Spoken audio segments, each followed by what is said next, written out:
most of you, right. Most of you will know Nick from Tuning by Nick, and that's kind of your bread and butter business. Yes, exactly. Exactly. So for people that maybe aren't familiar with you and kind of what you do, why don't you give like a quick recap, a kind of synopsis of what you kind of do up in the Toronto area there? Sure, yeah. I'm a dyno tuner. I own a shop that specializes in Honda Dyno Tuning. And I've been doing this for about 20 years. So I do a lot of Honda. I specialize in tuning Honda swaps, anything Honda related, Honda engines, whatever car it may be in, because Honda engines end up in all kinds of different vehicles now. So yeah. I do a lot of like Honda tuning. I do a lot of standalone tuning. So that's mostly what I've been up to is Honda tuning. Right. And so, yeah, it's funny. It's like, I think a lot of the K24 base would say that it's like the LS of the Japanese world. It seems to find its way into everything. That's it. Like, there's two main engine swaps that if you're going to swap a different engine into some other car, it's going to be an LS or it's going to be a K series. Yeah. I mean, especially now that like you get like 1Js and 2Js and RBs, and they're all $1.5 million just to get a broken down, rusted, block that you're gonna have to totally revamp. Even the Honda engines are going for a lot more money than they used to. Yeah, but I mean, comparison, like you could still, like at least in US dollars, you could still find, a regular 3-lobe, K24 for, $800, $900. I think I saw someone selling like a low mileage B16 for but B16 B series is totally different animal from a K series. I know, but I'm just saying, even stuff like that. I mean, they're going for a lot of money now. It's crazy, but yeah, like B series is commanding a huge premium now. It's more of a nostalgic engine as opposed to like true performance. Right. So. Yeah, it's interesting how like how many B series engines I think I probably took out of cars that. Probably would have fetched a good penny today. Yeah. That's it. Hindsight is 2020. Yeah, no kidding. Yeah, well, all the cars you passed up on that you could have bought for a lot cheaper. Yeah, no kidding. Yeah. So one of the things that I think, I was always impressed. I was up there, I guess back in February, January, the coldest, whatever the coldest month of the year was. I was there. You were here on like the coldest day of the year, I think. I know. Like it was that. Listen, we land, and I'm like, as soon as I step off the plane, I'm like, whoa, it's like we're in New York. We're not exactly like Florida. We didn't come from Florida to go to Toronto, right? We get off the plane, and I'm like, I can't. This indescribable cold. Oh man. And so we're like going there, and I'm like, man, Canada is brutal, And then we get to the hotel, and like all the guys that are setting up from JRP, they're kind of like, man, you came up at the coldest day of the year. It's really cold out there, right? And I'm thinking to myself, how is it possible? Like, if anyone's going to go anywhere, I'm going to go there on the hottest day of the year and the coldest day of the year. Yeah. Or during a hurricane. Right. Our only hurricane ever. Right. So one of the things that's so super cool, and I got to come by the shop and say hello and kind of see what you were working on, is that you have, I want to say pioneered, especially when it comes down to the 911, with everything functional, right? You have pioneered a K-swap into like a 997 vintage 911. And also, I believe you've also conquered the 987. I wouldn't say conquered yet. You're in the process of conquering. Yeah, exactly. Yes. Right. Okay. But the coolest thing, that I think that you have pulled off, and from seeing the car in person, is you took a 997 911. And you essentially have, put in what'd you say it was 650 horsepower? No. It's like 500 horsepower. All right. Well, I'll give you the extra 100 if you want it. Sure. All right. So, you basically have, retrofitted in this, 500 horsepower, K-swap. And the coolest part to me is that you were able to get everything working in the car. For example, gauges, air conditioning, power Yep. steering. It's all completely Traction functional. control, everything. That's incredible. And the port, and you're still, now I know it's obviously we're using, so let's talk about how this happens, right? Like how do we get to this point where you said, hey, listen, I'm going to take a 997 and I'm going to tear this thing apart. I'm going to put a K-series in it. So yeah, like, I don't know, I always like lusted after Porsches. They're really nice cars. It's like timeless. And so I finally found one that I could afford, sort of, bought it.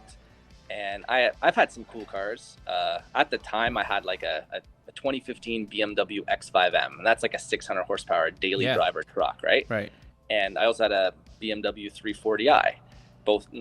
That's a quick car as well, right? And then I had this 997, which was really nice car, but it was so slow by comparison. Like it felt slow. It wasn't that slow, but I understand. Still, it should feel like a very fast car. So I really liked the car, but it needed more power to match its looks, because I made it look like a GT3, right. Like real bumpers, real wheels, real wing, and all that stuff. So it looked the part, but it didn't go the part. And so then I contemplated what to do with it. Like at the time, there were examples of LS swaps. I looked into like the supercharger kits, the turbocharger kits for the original engine, and I'm like, well, I'm a Honda tuner. I know what these K-series can do. I have multiple customers, like 5, 6, 7, 800 horsepower in their K-series, but they're in front-wheel drive cars, and like you can never put the power down in those cars properly, right? So like this car has 325 rear tires, and it'll be able to put the power down. I think it would be a really good chassis for this engine and its power delivery and how like its power capabilities, right? Yeah.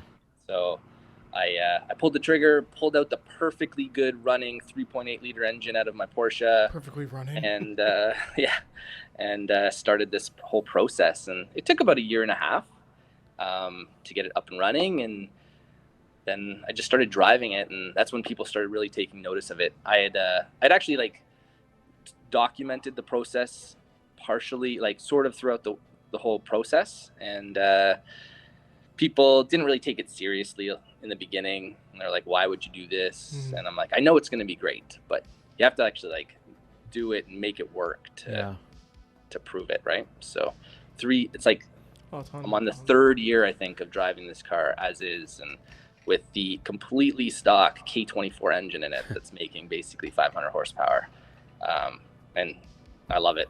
The car's got to be a blast to drive. It's amazing. So when last year I drove the car down to Connecticut from Toronto, and met you at Grid Life. Yep. And the roads around Connecticut are amazing, like unreal. Yeah. And I spent as much time as I could just driving around there, and it's like it could not be more perfect for like back roads like that. Yeah. So. It's wild. It's because, so I would imagine at first, and I think there's a little bit of part of, because I think you and I probably are on similar lines, that as much as we we love certain platforms, there's a little bit of that. It's a Porsche. I've waited a long time to have this car. Yeah. I got this car. Listen, if anybody knows what GT3 bumpers even cost, you would be right. Like, so I got this car. It's a perfectly good running car. It's doing everything it was supposed to do. But there's a little bit of, even from your perspective, maybe a little bit of that feeling of sacrilege. Like as much as you're like, yeah, I'm going in, but like I am kind of taking what this car was, and I'm just taking it away. Did you have a hesitation like going into the swap? Like, I want to, I should, but no, none whatsoever. Nothing. Good for you. I actually almost sold the car because I was so disappointed in it.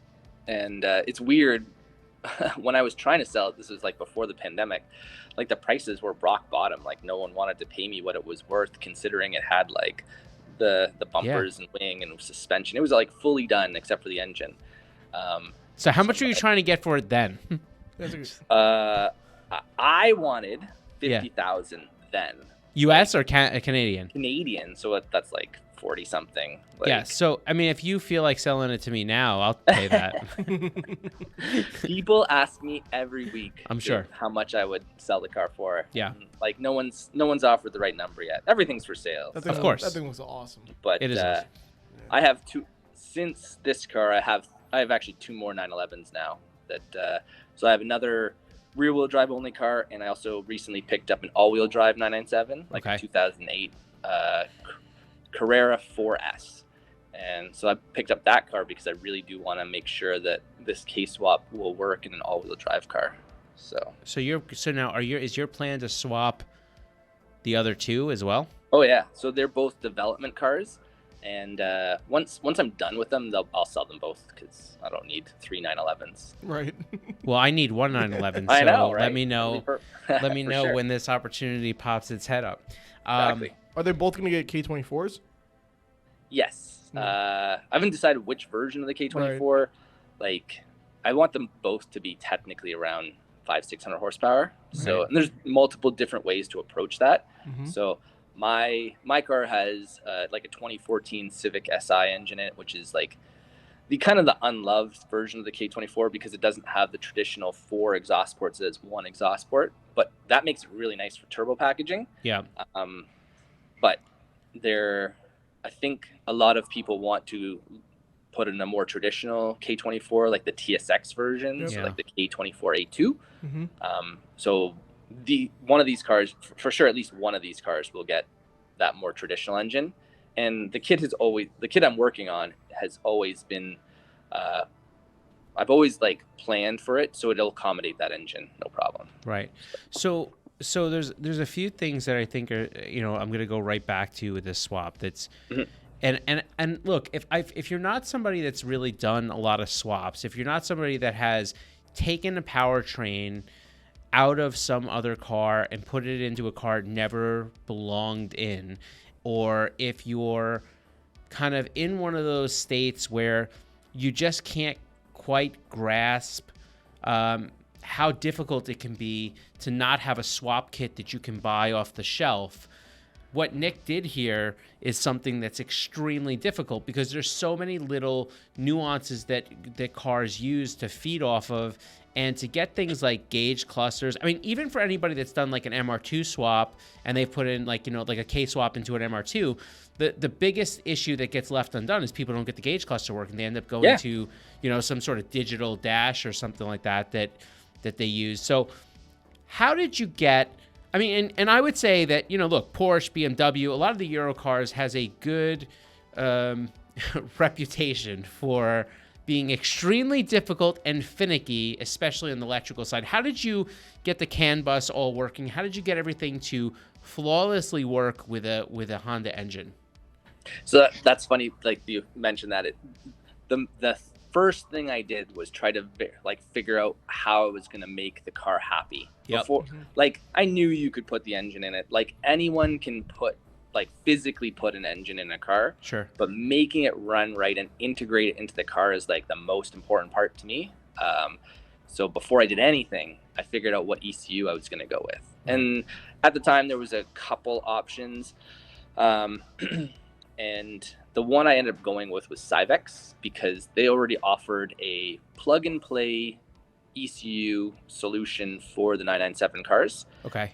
It was technically for the 997 Turbo, but it's basically the same car wiring-wise. There's like a few little differences. And then I reached out to Syvex and talked to their technical director, actually the owner, and he was pretty confident that they could make it work, and they were happy to work with me, and they've been great. So it's not the easiest ECU to work with. It is a true motorsports level, Motec-y above. Yeah, it is up there with Motec.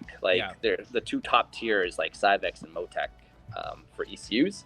So there was a lot of learning in regards to how to work with the ECU. But making sure that I found an ECU that would keep the car happy was the most important thing. And that's why I went with Syvex. And then putting the engine in was difficult, but making sure that it would run properly or keep the car happy was super important. And the car is CAN bus, so in because it's CAN bus, that actually makes things a lot easier.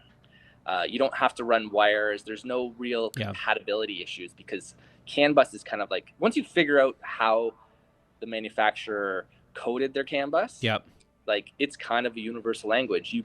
The ECU can convert whatever signals you want to, so that the gauge cluster can read those signals, right? Right. So having the fact that the car was already CAN bus is actually like a big advantage, whereas that's kind of why it was so easy to do. Versus 997 is going to be way easier to do a K-swap than a 996, because it's not as much as CAN bus. So there's older systems that you have to try to figure out how to work with on a 996. So that's interesting. So like, let's say, somebody's in their backyard and they're like, yeah, I can do this, and they, 997 up. You want the CAN bus car. Now, you do. Is it one of those things with the CAN bus? Like, are we talking about a year? Because I know that with the CAN bus stuff, there's a hard line in the sand from when CAN bus was kind of introduced into cars to when it became a little bit more generally accepted. I think it's like 2008 is that line. Does it seem to be there, or is it like all 997s? All 997s are good. The mid 2000s is like the golden era of CAN bus, because it doesn't have a lot of like security, and it doesn't have a lot of protection on it. So, like, it's actually very easy to dissect. Hold on. We'll just dissect this real quick. There we go. Sorry. Go ahead. Where were we? The CAN bus, how easy it is to dissect. So 997.1 is what I've been focusing on, and they have a very open, technically, a very open CAN bus. So you can actually very easily recreate it. There's nothing complicated about it. Later years, it gets more complicated, and earlier years, there's very minimal CAN bus in the car. So a lot of things on the cluster would still require original Porsche sensors. So wow. For those who don't know what CAN bus, I'm just going to give it like the best generic thing. CAN bus is essentially like, think about it like almost like your local network in a house, right? Like your Wi-Fi network in a way. It's your hardwired network. It's basically, it's like having a smart house that like everything talks to everything. Exactly, right. The car, every module in the car talks to each other. Like there's the ABS module, there's the ECU, there's the HVAC, all that stuff. So CAN is a network that connects all these things and lets it talk. So you only need basically 2 wires to talk to everything in the car. You don't need individual wires running to every single little thing. Right, which is crazy, because then you can do it all through the software and be able to input these sensors and say, hey, recognize this signal as this, and this signal as this, and this is the range on this sensor, etc. And now all of a sudden you can try to replicate what's being seen by one area and show it the input that it's getting on the other side. Yep, exactly. So it's crazy, because Syvex is a very, very expensive. It is. Because Syvex is, well, and the reason I bring this up is Syvex is one of those things that you'll see a lot of the Lamborghini owners use and stuff like that. It's it really is that next level, but very high end, precise type of. It is thing. Utter overkill for what I'm using it for. Like not even scratching the surface of what it's capable of. But because of that, it's a super flexible ECU. So we were able to run a Honda engine using an ECU that was originally intended to run a Porsche engine. And because it's so flexible, we can just change everything, and it'll run the Honda engine no problem, but still communicate with the Porsche. So, go ahead. No, do you have any plans of changing from that ECU to maybe a different platform, or especially as you get maybe some of the some of the Caymans and maybe Boxsters? Are we going to use the same thing, or is there something else there? So like I'm always happy to support Syvex. They've been supporting me from the beginning, but also as a more economical alternative, I'm going to be working with Link. Link ECU has come on board as a sponsor of the project, and so one of my partners and I, we've been reverse engineering all the CAN bus and implementing it into a Link Fury X ECU, which is a really powerful standalone, and it's a very reasonable price point. So that's going to make the ECU side of things much more attainable and realistic for people to afford, right? Like the Boxster and Cayman and even 911s. Yeah. What does the project look like? So like, and this is, I kind of know the answer a little bit because I cheated. I was up talking to you and I probably asked you the same question, but sure. So what is the plan? Is the plan eventually that you're going to be able to sell turnkey full swap kits to the different models, including, let's say, a pre-programmed base model ECU that can go with this? Or is this plan is just to put this out into the sphere to sell the cars? What's the plan? So the goal is to have every part available so that the average do-it-yourselfer or even just a good shop can do this swap for you. Realistic, my goal is so that if originally you had a Honda Civic or whatnot and you swapped a K-series in it and turbocharged or whatever you want, if you're able to take on a job like that, you'll be able to do this swap in a Porsche. So the plan is to have all the parts available a la carte because there's just so many different ways to approach this swap, a bunch of different versions of the engines and stuff like that. But yes, to basically offer all the bits and pieces you need to do this to your own Porsche if you have an engine failure or if you just want more power out of it. Right. So when we swap out of before we move out of the ECU conversation, because there's some other really cool things that Nick did. When it comes down to the ECU, is this going to be something that will be kind of only sold, like this ECU combination with the CAN bus and stuff set up for the Porsche? Will that be something that will be base mapped into a General Link ECU if you buy it, or is this something that's going to come exclusively as part of a package you could buy through you? So, like theoretically, you could just buy a Link Fury X and then it's going to require custom firmware. Right. So we can provide the custom firmware, but it's also going to require our wiring harness. So we will provide like a patch harness and a engine wiring harness that'll plug into the original Porsche connectors and then plug into the Honda engine. You'll be able to come to me and get whatever. And then we will be able to provide a pretty close base map to at least get the engine up and running. Yeah. But realistically, there's so many different ways to assemble and combinations. So many different combinations of engines. So like a lot of things depend on like what size injectors and if you're turbocharged or supercharged, if you're NA, if it's like a built engine. So we'll be able to get you up and running, and then you will need to either get like some sort of remote tune by us or take it to your local tuner. And the nice thing about Link is there's a lot of tuners that support it. So it's funny. It's like, for somebody like me that has like I don't want to say a high level of mechanical aptitude, but higher than maybe average. Is that fair? Mm-hmm. All right. So things that I got super fixated on when I saw the car in person were things like obviously Fitment, right? That's the first thing you think of, and you have went the distance between realizing you needed some more height. So what do? You made a new cast valve cover. A whole new Honda K-series valve cover, right, to make it fit. And that was the key to making this engine fit, because like I didn't want to cut the car in any way that was irreversible. I have not modified the car in any way to make this engine fit, and I know the majority of people are not going to want to cut their car.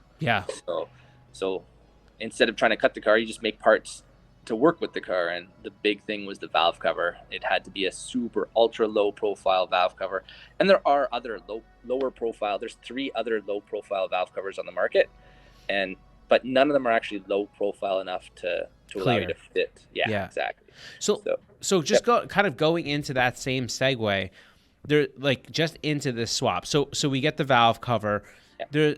So now the next thing to me that always comes up as I'm starting to think about how do I put this in, right? There's engine mounts, and then there's going to be like, how does it actually physically mount in the car? But then there's going to be the part where I have to mate this thing to some sort of transaxle. Yes. So how does that happen? So there's two cars to deal with. So there's the 911 stuff, and then Yep. there's the Boxster and Cayman stuff. So we'll talk about the Sure. 911 stuff Yep. first.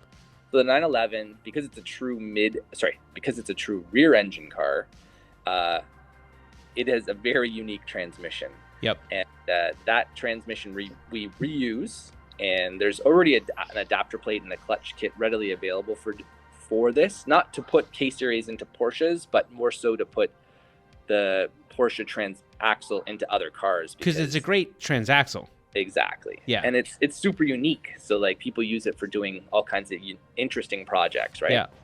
So there was already a market for an adapter plate and a clutch kit. So I didn't have to create that, and it was already a really good solution made by a company I think they're in California, Kennedy Engineering Products. Okay. So that's what I have in my car, and the clutch and the adapter kit is fantastic. Like the clutch drives just as good, if not better, than the original one. Right. And super nice to drive, and it's been able to hold up to the 500 horsepower no problem. They offer different levels of aggressiveness for clutch to hold more and more power. So 911s are going to be using the Porsche transaxle or transmission.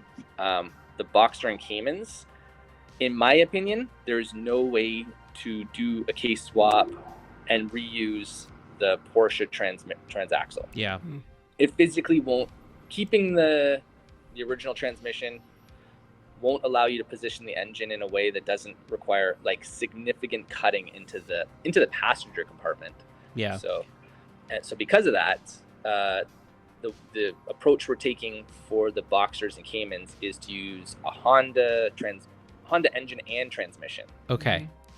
And I think there's tons of pros to going that route as well, because Okay. the Boxsters and Caymans didn't really come with LSDs. I think you could spec one with an LSD possibly, but Right.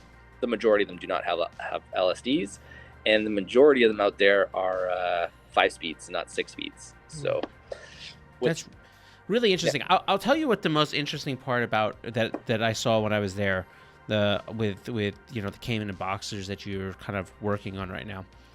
It's just that when you really start to think about somebody, and I want to use me as an example, right?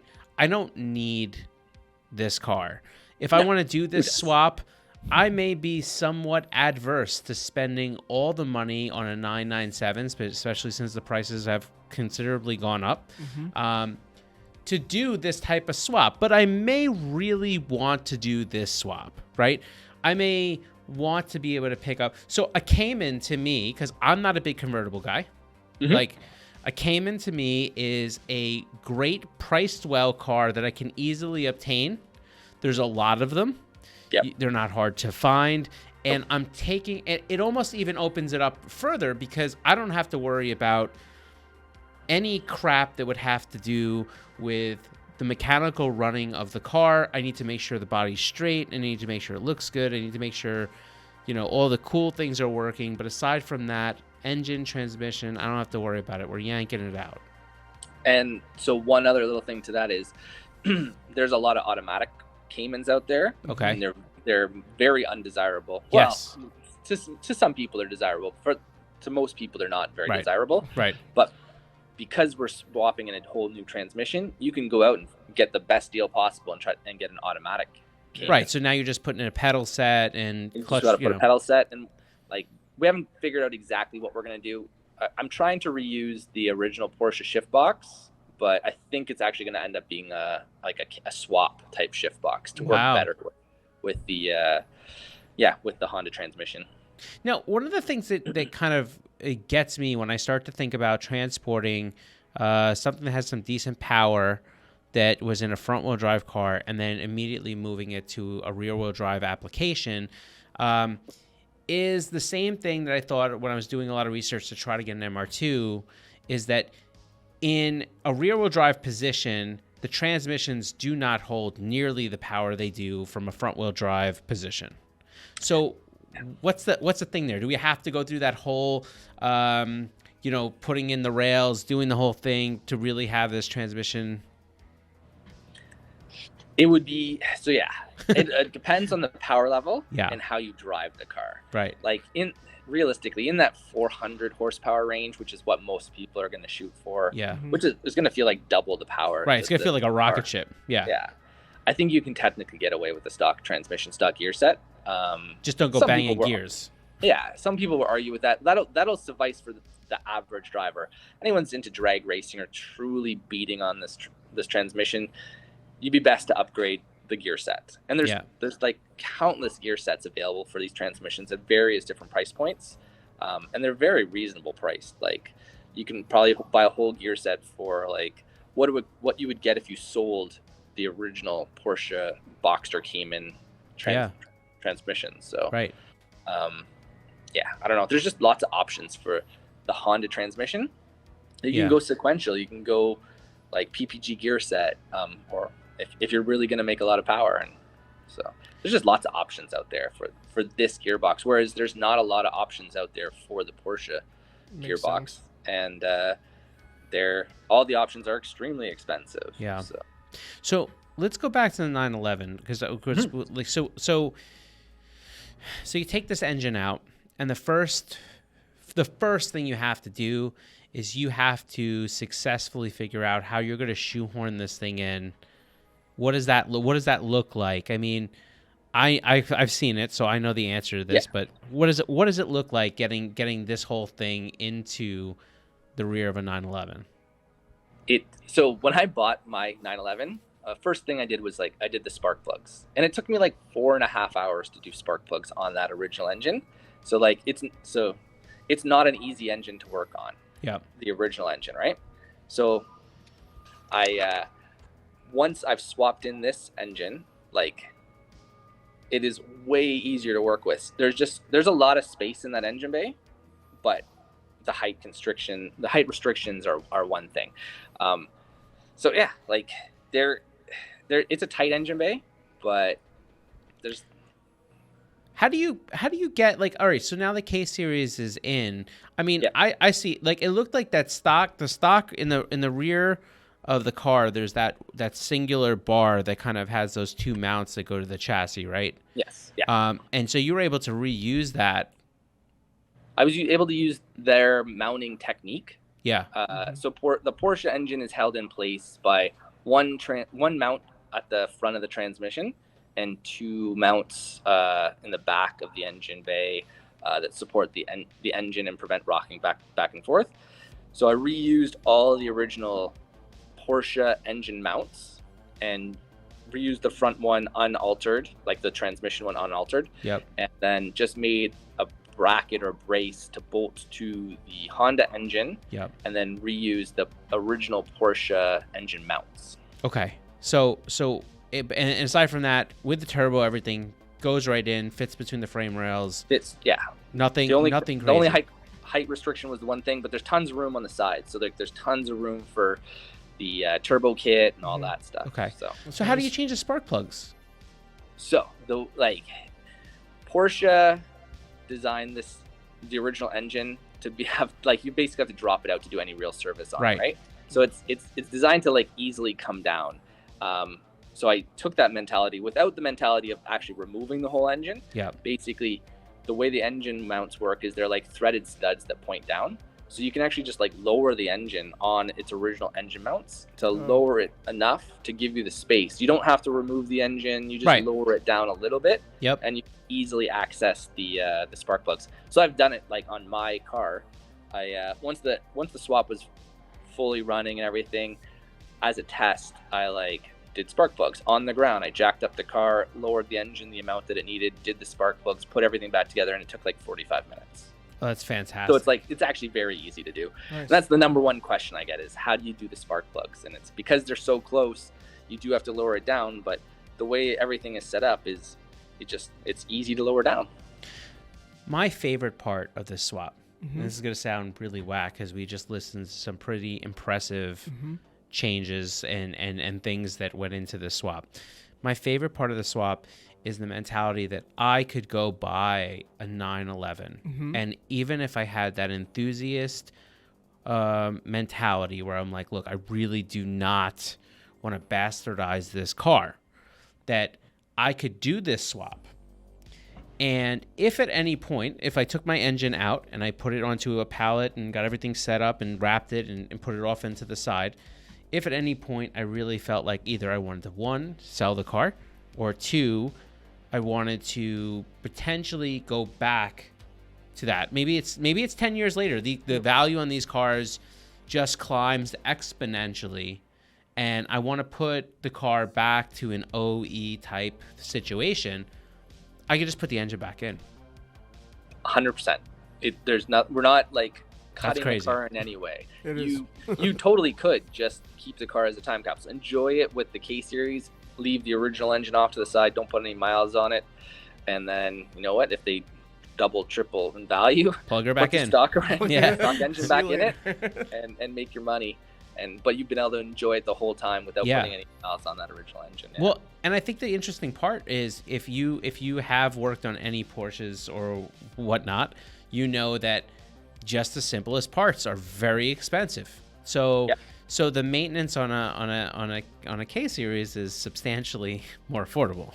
And you can get parts anywhere. Like if you need a part, like a sensor, you can go to your local store, like local just parts pick it store, up. and most likely just buy it. Like they might even have it in stock or have it there very quickly for you. So they're not exotic parts. I'm going to ask this a question for my friend Chris, and I know he's probably watching this because he's infatuated by you and your swaps. But I will say this: have you any knowledge about a 997 convertible, whether it has the ability to do the same swap at all? I'm sure I haven't had the chance to do one myself. Yeah, but I have there's no doubt in my mind that it'll work exactly the same. Yeah, I was trying to figure out the top situation, like, but I don't know. I don't think there's any difference in that sense. The engine bay is so tight. There's no way they could have made it any different for a convertible versus like a hardtop, right? To accommodate the convertible top. So I think it's going to be exactly the same. So I don't think that's cool. Yeah. Let's go back to the Boxster and Cayman situation, because this was something you were playing with about, trying to make it so that we can fit everything in. What is the major difference that's going to have to be done there, right? Because there's a change in the way everything kind of goes together. Yeah. So like we spoke about the transmission. Yep. Like we're gonna have to put a transmission in. It is gonna be very similar to how people swap in K series into the MR2s and even NSXs or anything rear wheel drive. One big thing that's gonna complicate the swap is K series normally have like a lean or a tilt backwards. Yeah. That's their native orientation. In order to make this engine combination fit in the Boxster and Caymans, it's going to have to be like a straight up and down fitment. Okay. And that changes a few things. Like we're going to have to provide an oil pan this time around. So like for the 911s, we have to provide a valve cover to make it fit. Yeah. In the Boxster and Caymans, we're going to have to make a custom oil pan, just because baffling in the pickup screen and stuff.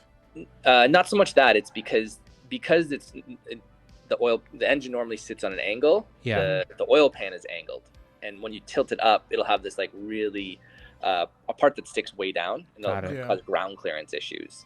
It won't affect like the baffling. It won't affect like the pickup or anything like that. It's just purely so it doesn't like create ground clearance issues.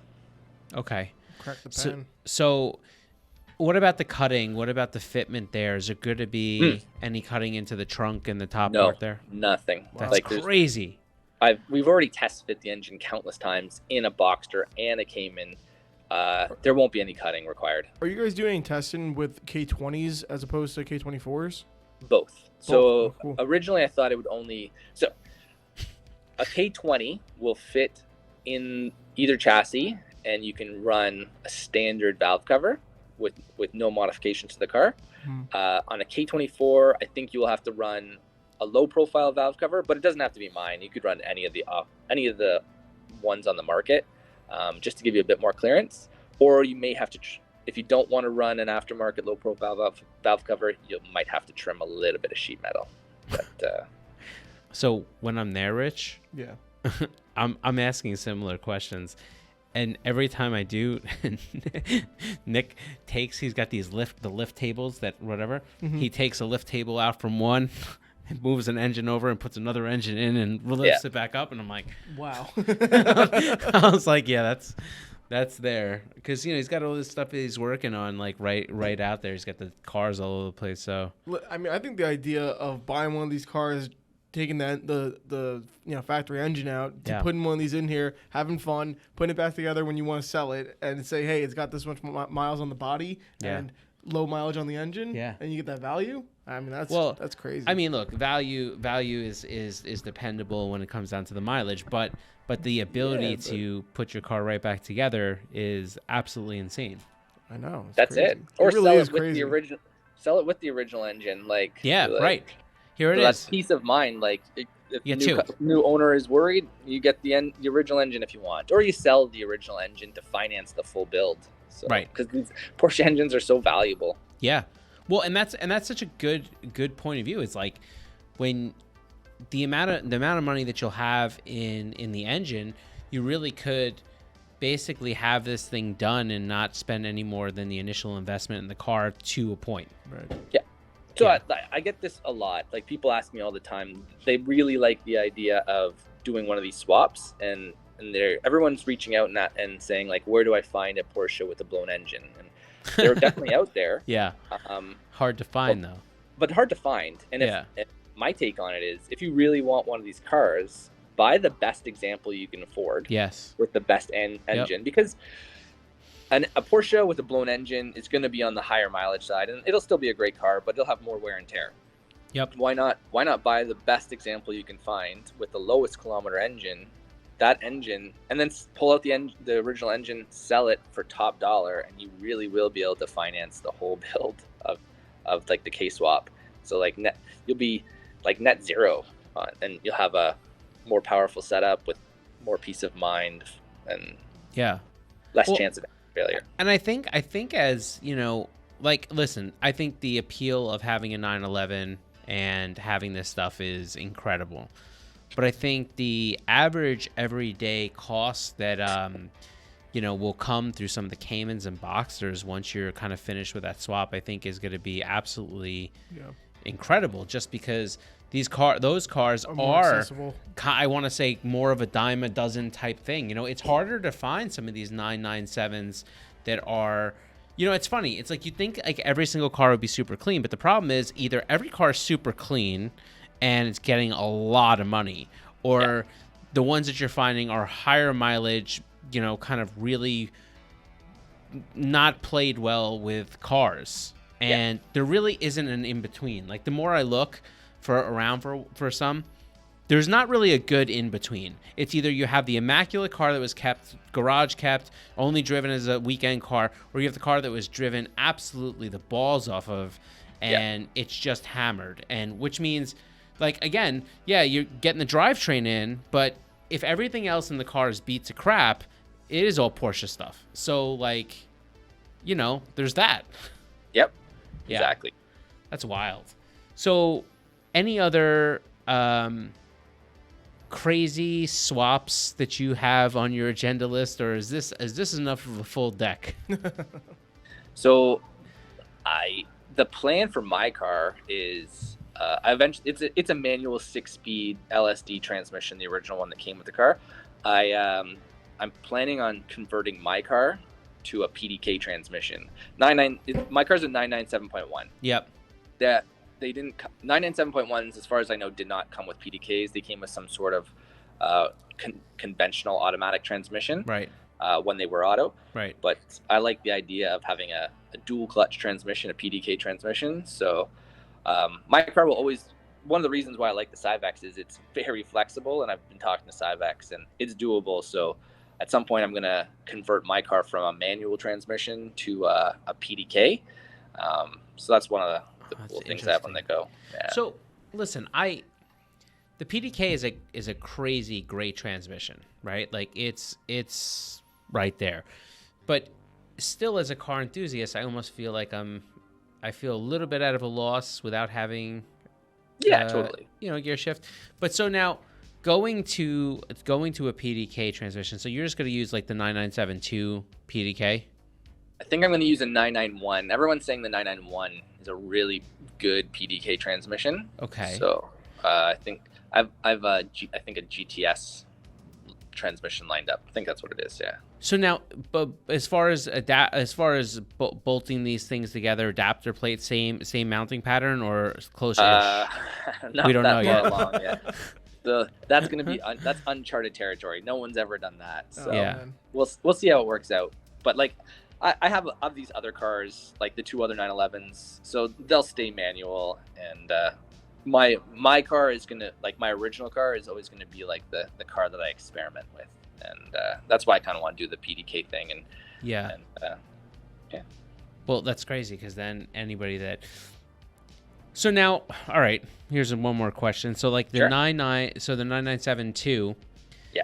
Is that car off limits for being able to do this swap? Is it get too tough with the CAN bus? I don't think so. We haven't gotten that far, but I know there's a lot of. I believe there are a whole bunch of 997.2s that have had LS swaps, and if it'll work with an LS, like there's no reason why it won't work with the K series. Yeah. We just have to do the CAN bus development, and realistically I don't think it's much different. I never can tell when it gets to LS stuff, because there's so much aftermarket support on the LS side when it comes down to seeing these cars swapped into so many different types of cars, that they've already kind of put in one of those things where, like, whether you get a Holly EFI or different things where they come with these digital dashes. And I feel like half the time I see swaps of that nature, they just have swapped in a digital dash. They're not really using everything that's the car came with, so it's like, who knows? Yeah. I know so I've reached out to some companies that do sort of support these type of things. If we can't make a link work on a 997.2, I know there's a solution where you can buy like a CAN bus box, right? And basically feed this box, this communication CAN bus box, with whatever information from whatever standalone, and this box will communicate with the rest of the car and keep the car happy. So, right. It's when I say to you that I'm so happy for you that you're in Canada, because here in the United States, trying to get some of these cars inspected. We used to have that problem. Luckily, they got rid of the emissions testing type stuff here. Yeah. So like, it's not a big deal for us anymore. But yeah, I feel I know that the struggle, we used to have it, and it really made having a tuner car problematic when it was here. Well, unfortunately, in the U.S., we're not going to follow good old Canada's lead. We're going to keep going down a road of absolutely absurd, measures for. Yeah, I mean, it's unbelievable. I mean, to the point where it's not even.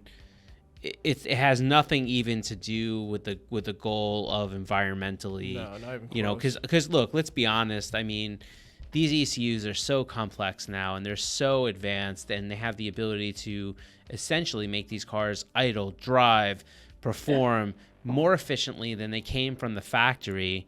And I think it's an incredibly bad oversight to just kind of throw them out. This has got to be like what it was like with when the Beatles came out and they were like, this is the devil's music. You know what I mean? Yeah. Not even gonna listen, just throw it out.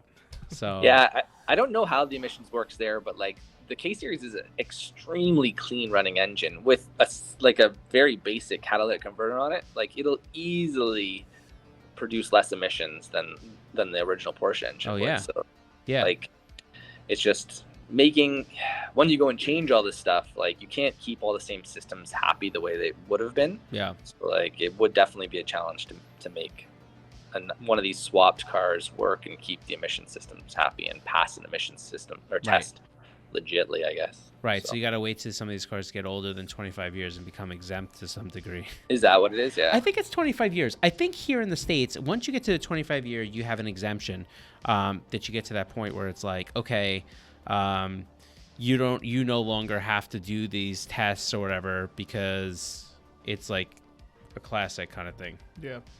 I think. Well, it's the thing. Like at a certain point, the manufacturer stops supporting all of that stuff, anyways. So, Sure do. Yeah. I go through it all the time, like with you know, like but here's the thing, I'm into that thing where now all I want is old cars, you know. Yeah. And I could say old cars, and they're really the cars I like, not the like muscle cars, you know. They're old, but they aren't old to us. Like, Not to us. That's what we grew up with. Yeah, yeah, I know. Yep. That's the nostalgia part.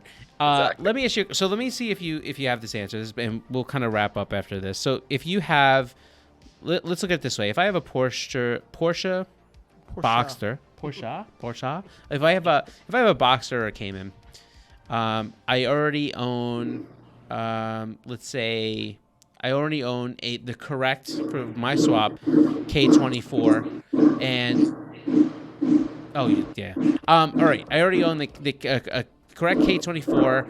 I have you know, some mechanical things. I have a transmission.